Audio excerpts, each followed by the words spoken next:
another factor is men, right? A lot of us, we don't think Huge. about men. And the biggest Yes, misconception is that it's all on the women when it's absolutely. and it's not a woman's issue. It's No. Half of cases of infertility have a male factor. yeah. And that shouldn't be shocking, right? That should be very obvious.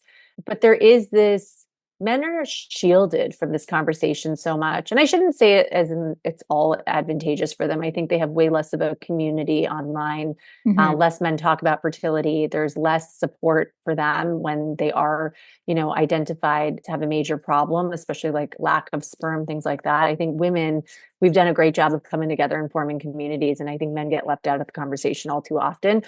But they often do because people are thinking, hey, well, they always make new sperm.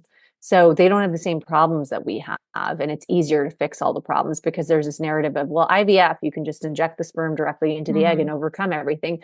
And it's not always so simple. And I think that we do need to pay better attention to not just making sure we're testing men at the same time as the female partner and not wasting time and assuming it's the female partner because it's a cheap test.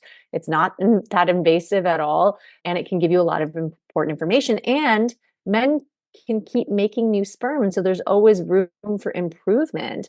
And this is why the conversation about men's habits is so important, right? Mm. Because it's important for them to not smoke. It's important for them to minimize alcohol intake and to have a healthy diet and not be sedentary.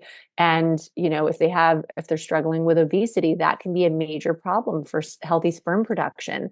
Not only is this important to helping their partner who's going through treatment and often bearing the brunt of a lot of the invasiveness of treatment, taking the shots, if they're going through IVF, having an Mhm. egg retrieval, so much of that burden falls on the female partner that it really is important for the male partner to do everything they can to optimize their health, not just for the success of treatment, but also because there's studies that actually relate chronic medical conditions and lifestyle factors to the health of future children and also the health of the placenta that forms in pregnancy and therefore potential obstetrical risks and complications that their partner can face. And Mhm. that's very real science that's been built up over the past decade. There are many studies that show the relationship between the male contribution and these other outcomes that we previously never really focused on because no one drew any sort of connection between the two, but there is a real connection because the male health, the male